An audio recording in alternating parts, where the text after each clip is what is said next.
दोस्तों जय हिंद। तो आज हम फिर से हाजिर हैं अपनी क्लास थर्ड में, है ना। तो ये हमारी क्लास सेकंड जो थी उसका हम फास्ट रिवीजन कर लेते हैं। जैसे मैंने आपको पार्ट 2 में हिंदी वर्णमाला जो चूँकि हम लोग ये पढ़ रहे हैं हिंदी वर्णमाला, तो मैंने आपको पढ़ाया था स्वर में जीव के आधार पर स्वरों का वर्गीकरण। तो जीव के आधार पर स्वरों का वर्गीकरण यहाँ 3 प्रकार का मैंने बताया था, ठीक है। पहला हमारा था अग्रस्वर, जिसमें छोटी ई बड़ी ए आए ये आते हैं ना। तो हमने ट्रिक बताया था कि अग्र से अग्रिय यानी कि दोनों ई आते हैं, दोनों ए आते हैं ना। तो इसकी डिफिनीसन थी अपने लैंग्वेज में, मैंने बताया था कि जीव के अगले हिस्से से बोले जाने वाले स्वर को अग्रस्वर कहते हैं, है ना। और नंबर 2 था मध्य स्वर, ठीक है। तो मध्य स्वर में चूँकि केवल आ आता है तो मध्य स्वर में मैंने यहाँ पे लिख दिया था कि एक अक्षर ये वाला आ आता है ना। जिन स्वरों के उच्चारण में जीभ का मध्य भाग काम करता है उसे हम क्या कहते हैं, मध्य स्वर कहते हैं। और पॉइंट नंबर 3 में मैंने बताया था कि पश्च स्वर में 5 अक्षर आ जाते हैं हमारे, बड़ा आ, ऊ, ओ और औ। जिन स्वरों के उच्चारण में जीभ का पश्च भाग कार्य करता है उसे हम क्या कहते हैं, पश्च स्वर कहते हैं ना। और फिर मुख खुलने के आधार पर स्वरों का वर्गीकरण मैंने बताया था 4 प्रकार से होता है, ठीक है। जिसमें मैंने पहला बताया था समृद्ध स्वर, समृद्ध से सुई, दोनों ऊ और दोनों ई। ये मैंने ट्रिक बताई थी कि दोनों ऊ आते हैं और दोनों ई आते हैं। जिन स्वरों के उच्चारण में मुख लगभग बंद हो जाए, है ना, उसे क्या समृद्ध स्वर कहते हैं। फिर दूसरा हमारा था अर्धसमृद्ध स्वर, जिसमें ओ ए आते हैं। हमने बताया था अर्धसमृद्ध, ओ ए अर्धसमृद्ध ऐसे बुलाना है, मतलब याद करने के लिए ओ और ए आते हैं अर्धसमृद्ध में। जिन स्वरों के उच्चारण में मुख आधा बंद हो जाए उसे अर्धसमृद्ध स्वर कहते हैं ना। फिर पॉइंट नंबर 3 था विवृत स्वर, जिन स्वरों के उच्चारण में मुख पूरा खुला हो, जैसे कि विवृत में आ आता है, विवृत आ ऐसे बोलने पे हमने क्या बताया था कि याद हो जाएगा, है ना। और फिर अर्धविवृत स्वर, अर्धविवृत स्वर चूँकि 3 अक्षर इसमें आते हैं, आ ओ ए ऐसे बोलेंगे आप, आ ओ ए तो याद हो जाएगा। फिर उसके बाद हम पढ़ रहे थे ओष्ठाकृत के आधार पर स्वरों का वर्गीकरण। तो मैंने बताया था कि 2 प्रकार के होते हैं। नंबर 1 था हमारा वृत्तमुखी, है ना। इसी को कंटिन्यू करते हैं और डिटेल में जो पार्ट 2 मैंने पढ़ाया था उसको डिटेल में पढ़ने के लिए आप पिछली वाली वीडियो जो है वो आप देख सकते हैं, है ना। तो ओष्ठाकृत के आधार पर स्वरों का वर्गीकरण मैंने बताया था 2 प्रकार का होता है। नंबर 1 हमारा वृत्तमुखी स्वर होता है, ठीक है। फिर उसके बाद हमने बताया था कि जिन स्वरों के उच्चारण, है ना, जिन स्वरों के उच्चारण में, तो यहाँ पे नोट करते हैं कि जिन स्वरों के उच्चारण में, है ना, जिन स्वरों के उच्चारण में ओंठ गोलाकार हो जाते हैं ना, उसका जैसे नाम ही है वृत्तमुखी, है ना। तो जिन स्वरों के उच्चारण में ओंठ क्या होते हैं, गोलाकार हो जाते हैं, क्या होते हैं, गोलाकार, है ना, गोलाकार हो जाते हैं, है ना। जिन स्वरों के उच्चारण में होंठ गोलाकार हो जाते हैं उन्हें हम क्या कहते हैं, वृत्तमुखी स्वर कहते हैं, है ना। दूसरा हमारा है, तो यहाँ से ऐसे लेके आएंगे और ऐसे लिखेंगे यहाँ पे आवृत्तमुखी। पॉइंट नंबर 2 हमारा कौन सा होता है, ओष्ठाकृत के आधार पर स्वरों का वर्गीकरण 2 प्रकार से होता है। नंबर 1 वृत्तमुखी, नंबर 2 आवृत्तमुखी। कौन सा, आवृत्तमुखी, है ना, आवृत्तमुखी होता है, एक वृत्तमुखी और एक आवृत्तमुखी। अब वृत्तमुखी इधर हो गया हमारा, तो वृत्तमुखी में हम लिख लेते हैं कौन कौन से आते हैं हमारे। तो वृत्तमुखी में हमारे हो जाएंगे, एक तो हमारा आता है छोटा ऊ, ठीक है, आप बोल के भी देख सकते हैं। तो होंठ क्या होंगे, गोल आकार में हो जाएंगे, ऊ और ओ, और फिर उसके बाद में आओ, है ना, ऊ ओ और आओ। और फिर आवृत्तमुखी में क्या होता है कि जिन स्वरों के उच्चारण में ओंठ वृत्तमुखी या गोलाकार नहीं होते, जैसे जिन स्वरों के उच्चारण में, जिन स्वरों के उच्चारण, है ना, जिन स्वरों के उच्चारण में, जिन स्वरों के उच्चारण में ओंठ गोलाकार, है ना, ओंठ गोलाकार लिख लेते हैं, ओंठ गोलाकार या लिख लेते हैं, या वृत्तमुखी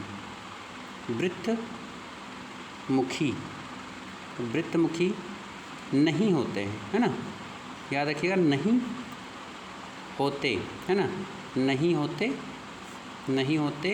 हैं, ठीक है ना। तो इसमें कौन कौन से आएंगे यहाँ पे लिख लेते हैं, कि आ में देखिए ऊँट गोलाकार नहीं होते हैं, बड़ा आ नहीं होता है गोलाकार, ई में भी नहीं होता है, और बड़ी ई जब बोलते हैं ई नहीं होता है, ए एंड आई इन सब में नहीं होता है। तो कितने हो गए 1 2 3 4 5 6, ये हमारे 6 हो गए। तो यहाँ हम ऐसे लिख लेंगे 6, ठीक है। इससे क्या रहेगा, याद रहेगा कि हाँ इसमें 6 आते हैं। उसके बाद वृत्तमुखी में देखिए ऊ ओ आओ, इसको जब भी हम बोलेंगे आप बोल के देख सकते हैं, ओठ हमारा क्या होगा गोलाकार हो जाएगा। इस वजह से इन्हें हम वृत्तमुखी कहते हैं, और इनको क्या कहते हैं, इनको आवृत्तमुखी कहते हैं ना। तो एग्जाम में अगर पूछ लेगा कि ओष्ठाकृत के आधार पर स्वरों का वर्गीकरण कितने प्रकार से होता है, तो 2 प्रकार से होता है। वृत्तमुखी में ये हमारे आ जाएंगे है ना, ऊ ओ आओ, और आवृत्तमुखी में आ ई ए आए, ऐसे है ना। उसके बाद में हम फिर एक छोटा सा पॉइंट और बचा है, उसको लिख लेते हैं कि पॉइंट नंबर हमारा ये था 4 है ना, और ये हमारा हो जाएगा पॉइंट नंबर 5।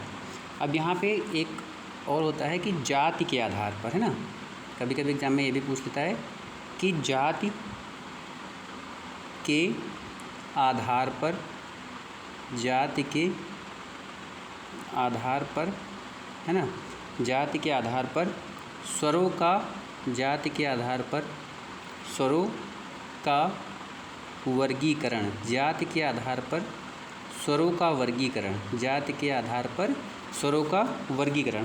तो जाति के आधार पर आप देखिए कि स्वरों का वर्गीकरण कितने प्रकार से होता है। तो जाति के आधार पर भी स्वरों का वर्गीकरण 2 प्रकार से होता है। कितने प्रकार से, तो यहाँ पे आप लिख लीजिए कि 2 प्रकार से होता है। कितने प्रकार से, 2 प्रकार से, ठीक ना।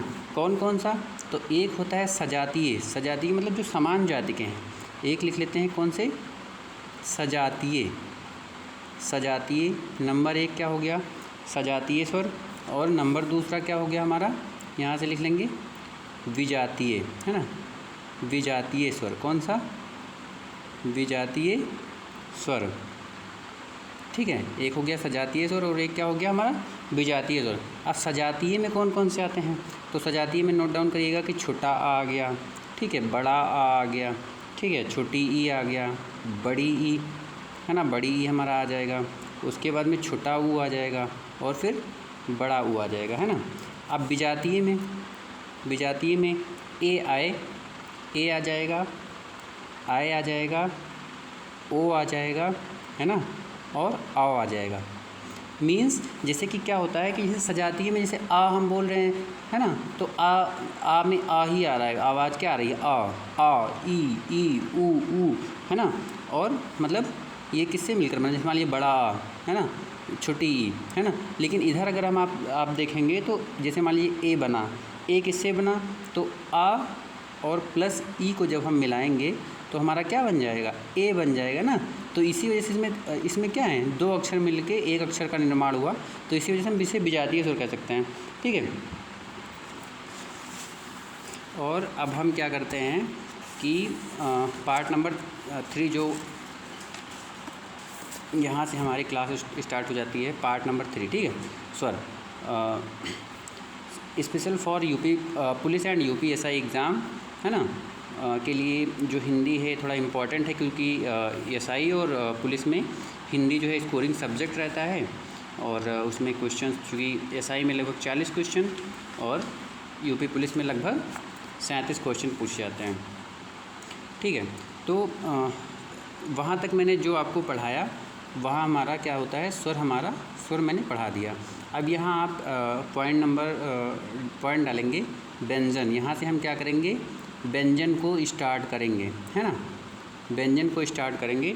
तो व्यंजन हम कहते किसे हैं, है ना, व्यंजन कहते किसे हैं, तो हम पॉइंट नंबर डाल के लिखेंगे कि जो स्वर, जो वर्ण, है ना, यहाँ से लिखेंगे कि जो वर्ण स्वरों की सहायता से बोले जाएं। क्या, जो वर्ण स्वरों की सहायता, जो वर्ण स्वरों की सहायता से बोले जाएं, जो वर्ण स्वरों की सहायता से बोले जाएं, है ना। जैसे आप यहाँ समझने के लिए लिख सकते हैं, जैसे मैंने एक व्यंजन लिखा का, तो का किसकी हेल्प से, का जब हम बोलते हैं तो पीछे आ की आवाज़ आती है ना, तो हमने किसकी हेल्प ली, स्वर की हेल्प ली। आ हमारा क्या है, एक प्रकार का क्या है, स्वर है ना। तो का बोलेंगे तो क्या आ की आवाज़ आएगी, तो हेल्प इसकी ली, स्वर की हेल्प ली। तो क्या कह रहा है कि जो वर्ण स्वरों की सहायता से बोले जाएं उन्हें हम क्या कहते हैं, व्यंजन कहते हैं। ठीक है, तो इतना हम लिख दिए, आप समझ जाएंगे। ठीक है, अब हम लिखते हैं, देखिए अब यहाँ से ये वर्ग नंबर फर्स्ट डालेंगे, है ना, वर्ग यहाँ पे सेकंड डालेंगे, एंड वर्ग यहाँ पे थर्ड डालेंगे, है ना, और फिर यहाँ पे डालेंगे फोर्थ, और फिर यहाँ पे डालेंगे फिफ्थ। अभी तक आपने कैसे पढ़ा होगा, का खा गा घा अंगा चसा जजा इयाँ। तो अब हम यहाँ पे क्या करेंगे, लिखेंगे। अब हम ऐसे लिखते हैं, का के बाद में आएगा चा के बाद में आएगा टा, फिर ता और पा। अब आप ऐसे पढ़िए, कचट तप, है ना। फिर उसके बाद खा,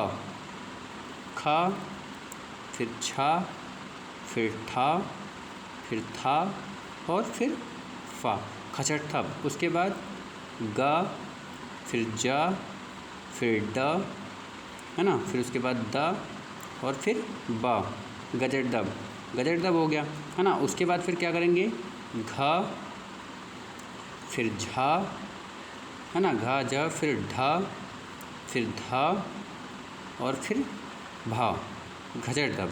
ठीक ना। और उसके बाद में क्या पढ़ेंगे, ये पंचाक्षर भी इनको कहते हैं जो हम लिखने जा रहे हैं। उंगा, इया, है ना, ड़ा, ना और फिर माँ, अंगा इया ड़ा ना माँ, कचट थप, गजट दब, ड़ा इया ड़ा ना माँ, है ना। अब क्या इसको क्या लिख सकते हैं, इनको हम क्या कहते हैं, यहाँ पे ऐसे इसको क्या करिएगा, ऐसे इनको आप यहाँ से लेके और यहाँ तक आप ऐसे करके इनको ऐसे कर सकते हैं। और फिर ये हमारे क्या हैं, केवल अगर इनकी बात की जाए, अंगा अड़ा, अंगा इया अड़ा इया अड़ा ना मा, सॉरी अड़ा इया अड़ा ना मा, ये इसको कहते हैं अड़ा नहीं, अड़ा नहीं, सॉरी एग्जैक्ट, का खा गा घा अंगा, है ना, अंगा इया अड़ा ना मा, है ना,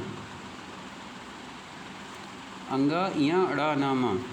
तो ये हमारा क्या है, ये हमारा हो जाएगा पंचाक्षर, इनको बोलते हैं पंचाक्षर। इनको हम क्या बोलेंगे, पंचाक्षर, है ना। तो यहाँ हम लिख लेते हैं पंचाक्षर हो गया। ठीक है, उसके बाद में हमारा एक होता है,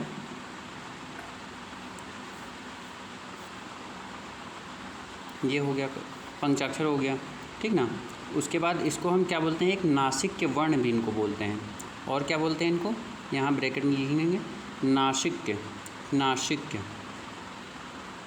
नासिक वर्ण, क्योंकि जब हम इनको बोलते हैं तो हमारे नाक से आवाज़ आती है हल्का। देखिए, अड़ा इया अंगा इया अड़ा ना मा, अंगा इया अड़ा ना मा, है ना। तो देखिए आप नाक से आवाज़ आती है, बोल के देख लीजिए, है ना। और उसके बाद में ये जो हमारे हैं, का खा गा घा अंगा, या फिर कचट थप, खचट थप, गचट दब, गचट दब, अड़ा या अड़ा ना मा। तो ये किसमें, एक वर्ग के आकार में आप देख लीजिए, ऐसे 25 हैं, 25 हैं। और इन 25 को हम स्पर्श व्यंजन भी कहते हैं। जो 25 होते हैं ना, ये पूरे 25 हैं, इनको काउंट कर लीजिए, इनको हम स्पर्श व्यंजन भी कहते हैं। ठीक है।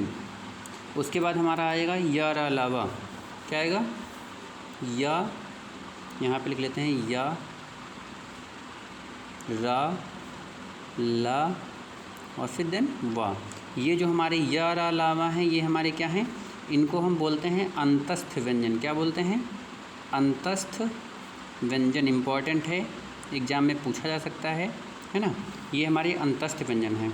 और हम एक पॉइंट और डालेंगे यहाँ पे पॉइंट डालेंगे, लिखेंगे या वा, या और वाह हमारे क्या हैं, इनको हम अर्धस्वर कहते हैं। क्या कहते हैं, ये हमारे अर्धस्वर हैं। क्या कहते हैं इनको, अर्धस्वर कहते हैं, अर्धस्वर कहते हैं। ठीक है। और उसके बाद में हम एक यहाँ पॉइंट डालेंगे, पॉइंट नंबर यहाँ पे, रा को रा, एक रा होता है। रा जब हम बोलते हैं तो क्या होता है, जुबान जो हमारी प्रकम्पित होती है ना, कंपन होता है ना जुबान में। तो रा को हम क्या कहते हैं, प्रकम्पित, या रा को प्रकम्पित रा को प्रकंपित या लुंठित वर्ण बोला जाता है। क्या बोला जाता है? प्रकंपित या लुंठित वर्ण बोला जाता है ना, प्रकंपित या लुंठित वर्ण बोला जाता है।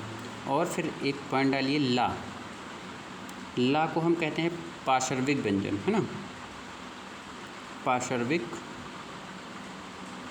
याद रखिएगा कि ला को पार्श्विक व्यंजन भी कहते हैं, है ना, पार्श्विक व्यंजन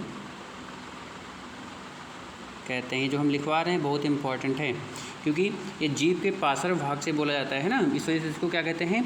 पार्श्विक व्यंजन। अब हमारा आ जाता है ऊष्मीय व्यंजन। अब ऊष्मीय व्यंजन किसको किसको कहते हैं? तो हमारा जिसको बोलते समय में ऊष्मा निकलती है ना, जब हम बोलते हैं तो क्या होता है, हमारे अंदर से ऊष्मा थोड़ा निकलती है। देखिए वो कौन कौन से होते हैं हमारे? शा, है ना, इसको बोलते हैं तालव्य शा, है ना, इसको मूर्धन्य शा, और फिर दंत शा, है ना, दंत शा, और फिर हा। तो ये हमारे क्या होते हैं? इनको बोलते हैं ऊष्मीय व्यंजन। क्या बोलते हैं? आप बोल के देख लीजिए, ऊष्मा निकलेगी, है ना, ऊष्मीय। क्या बोलते हैं? ऊष्मीय व्यंजन, है ना, इनको हम बोलते हैं ऊष्मीय व्यंजन। उसके बाद में इसको ऊष्मीय व्यंजन भी कहते हैं, और इसको संघर्षी व्यंजन भी बोलते हैं, संघर्षी व्यंजन। संघर्षी ये भी लिखते चलते हैं, क्योंकि संघर्षी व्यंजन, है ना, क्योंकि जिनका उच्चारण करते समय मुख से ऊष्मा, है ना, ऊष्मा निकलती है, ठीक है। तो क्या ऊष्मा निकलती है, तो इसे क्या कहते हैं? ऊष्मीय व्यंजन कहते हैं, ठीक है। आप बोल के देख सकते हैं, स पूरी सांस ले लीजिए, उसके बाद में बोलिए स ऊष्मा। हवा क्या है? मुँह से जितनी भी हवा होती है क्या बाहर निकलती है, इसी वजह से उसको क्या कहते हैं? ऊष्मीय व्यंजन कहते हैं, ऊष्मा निकलती है, ठीक है। उसके बाद में हमारे आएंगे संयुक्त व्यंजन। संयुक्त व्यंजन हमारे कौन कौन से होते हैं? तो संयुक्त व्यंजन में हमारा आ जाएगा छ, त्र, ज्या। इसको ज्ञा नहीं, ज्या बोलते हैं, ज्या, क्योंकि जा और इया से मिलकर ये बना है। उसके बाद में छ, त्र, ज्ञा, और एक होता है हमारा स्रा। इसको हम बोलते हैं संयुक्त व्यंजन। क्यों बोलते हैं संयुक्त व्यंजन? क्योंकि जो हमारा देखिए जैसे छा है, तो छा हमारा किससे किससे मिलकर बना है? ये हमारा मिलकर बना है क और प्लस शा। जब दो वर्ण ये मिले हैं, इससे मिलकर हमारा बना है कशा। इसको हम छा नहीं, आप लोग छा पढ़ते हैं, लेकिन इसको क्या बोला जाता है? इसका सूत्र क्या है? कशा। उसके बाद त्रा में क्या होगा? ये ता होगा, और ता के बाद में फिर रा। इन दोनों वर्णों से क्या हुआ है? ये मिलकर बना है ना, तो इसको क्या बोलते हैं? त्रा। उसके बाद में ये जो हमारा ज्ञा है ना, तो ज्ञा किससे किससे मिलकर बना है? तो यहाँ पे इसको लिख लेते हैं, ये हमारा मिलकर बना है जा, और प्लस इया से मिलकर बना है ज्या। इसको इसी वजह से बोलते हैं ज्या, है ना। और स्रा जो हमारा है, वो हमारा स्रा किससे किससे मिलकर बना है? ये तालव्य शा, है ना, और रा से मिलकर बना है। दो वर्णों के संयुक्त होने से ये बना है। इस वजह से दो अक्षरों के संयुक्त होने से ये बना है, इस वजह से इसको क्या बोलते हैं? संयुक्त व्यंजन बोलते हैं। क्या बोलते हैं? संयुक्त व्यंजन, है ना, इसे संयुक्त व्यंजन बोलते हैं। अब हम आ जाते हैं, फिर से एक बार क्या करते हैं, वर्णों की संख्या देख लेते हैं कि होती कितनी है। तो अभी आप पॉइंट डालिए कि वर्णों की संख्या, वर्णों की संख्या, है ना, वर्णों की संख्या ऐसे लिखिए। उसके बाद में अब हमने कितना क्या क्या पढ़ा था कि वर्णों की संख्या। देखिए स्वर हमारे कितने होते हैं, यहाँ लिखिए स्वर हमारे कितने होते हैं? तो स्वर तो हमारे हो जाएंगे कितने? 11। उसके बाद में मैंने आपको बताया था अंग और आहा, तो इसको काउंट भी करते चलिए, है ना। उसके बाद हमने कहा था कि अंग और आहा जो बताया था, उनको हम क्या कहते हैं? अयोग वाह। दोनों को साथ में क्या कहते हैं? अयोग वाह, है ना, अयोग वाह। तो अयोग वाह हमारे कितने हमने बताया था? तो अयोग वाह बताया था 2, अंग और आहा, ठीक है। उसके बाद उत्क्षिप्त जो है हमारे कितने होते हैं? उत्क्षिप्त व्यंजन जो होते हैं, उत्क्षिप्त उत्क्षिप्त हमारे कितने होते हैं? 2 होते हैं। कितने होते हैं? तो 2 होते हैं। उसके बाद फिर मैंने संयुक्त कितने पढ़ाए? संयुक्त यहाँ पे कितने पढ़ाए? छात्रा ज्ञात्रा 4 पढ़ाए ना। तो संयुक्त हमारे कितने हो गए? संयुक्त व्यंजन हमारे जो हैं वो कितने हो गए? तो ये हो गए 4। उसके बाद में फिर जो हमारे बाकी जो बचे व्यंजन, वो व्यंजन हमारे कितने होते हैं? व्यंजन वो हमारे हमने पढ़ा, पिछली क्लासों में हम लोगों ने पढ़ा होगा ना बचपन में। तो व्यंजन हमारे कितने होते हैं? 33 है ना। अब टोटल मिला के देखते हैं, है ना। तो 11 2 13 हो गए, 13 और 2 15, 15 4 19, 19 और 33 कितने हो गए? 52 है ना। 52, टोटल 52 हो गए ना। तो यहाँ पे लिख लीजिए टोटल कितने हो गए हमारे? 52 हो गए। और उच्छिप्त जो हमारे होते हैं, राढ़ा होते हैं, यहाँ नोट डाउन, ये उच्छिप्त नहीं बताया था मैंने ना, तो यहाँ लिख लीजिए उच्छिप्त। उच्छिप्त जो हमारे होते हैं, उत्क्षिप्त व्यंजन हमारे जो होते हैं, ठीक है ना, उत्क्षिप्त व्यंजन जो हमारे होते हैं वो एक तो होता है ड़ा और एक होता है ढ़ा, है ना। और एक पॉइंट और डालिए कि इनसे कोई भी वर्ण शुरू नहीं होता है, आप देख लीजिए, है ना। इनसे कोई भी वर्ण शुरू नहीं, है ना। इनसे कोई भी वर्ण शुरू नहीं होता है, ठीक ना। जैसे मान लीजिए हमको लिखना है ना। जैसे मान लीजिए हमको लिखना है कि सड़क, तो देखिए अड़ा बीच में आ रहा है ना। अड़ा बीच में आ रहा है ना। ऐसे ही क्या है, इनसे कोई भी, इन दोनों अक्षरों से क्या है, कोई भी वर्ण शुरू नहीं होता है। और ये हमारे क्या होते हैं? उत्क्षिप्त व्यंजन होते हैं, ठीक ना। इतना आप लोगों ने समझ लिया। और उसके बाद में मैंने यहाँ पे बताया था कि ये जो हमारे होते हैं, ये का से लेके कचट तप, खचट तप, गचट तप, घचट तप, णाई अणानामा, ये हमारे होते हैं पंचाक्षर, ये हमारे होते हैं पूरे स्पर्श व्यंजन, है ना। जब 25 हैं जो हैं 25, ये पूरे स्पर्श व्यंजन होते हैं। और अंगा इया ड़ा ना मा, ये हमारे क्या होते हैं? ये पंचाक्षर होते हैं, या नासिक वर्ण भी कहते हैं, क्योंकि इनको जब हम बोलते हैं तो नाक से आवाज़ आती है, अंगा इया ड़ा ना मा, है ना। उसके बाद या रा लावा, ये होते हैं अंतस्थ व्यंजन, है ना। बहुत इंपॉर्टेंट है, पूछ लिया जाएगा कि या, है ना, पूछ लिया जाएगा कौन सा व्यंजन है। अभी ऑप्शन में 4 दे देगा, उसमें ये व्यंजन दे देगा, अंतस्थ व्यंजन दे देगा, है ना, संयुक्त व्यंजन दे देगा, और फिर कोई और एक देगा उठा के, है ना। तो आपको क्या बताना है कि अंतस्थ व्यंजन है ना, या पूछ लेगा। याद रखना ये या है, या था नहीं है, या है, ठीक है। या सही कर लीजिएगा कि ये या है, या, ठीक ना। और उसके बाद में एक बार आपको हम रिवीजन करा देते हैं, बाकी क्लास लंबी हो जाएगी। और उसके बाद में हम नेक्स्ट क्लास में आपको पढ़ाएंगे व्यंजन, है ना। तो हमने आपको बताया कि यहाँ पे हम बता रहे थे आपको, है ना, कि ओष्ठाकृति के आधार पर स्वरों का वर्गीकरण। तो ओष्ठाकृति के आधार पर स्वरों का वर्गीकरण कितने प्रकार से होता है? 2 प्रकार से होता है, ठीक ना। एक वृत्तमुखी और एक आवृत्तमुखी, है ना। तो बाकी आप लोग देख लीजिएगा, ये पूरा जो है हमने नोट डाउन करा ही दिया है, आप लोग नोट करते चलिए और उसको फिर देखते हुए चलिए, ठीक ना। ठीक है, तो जय हिंद, जय भारत।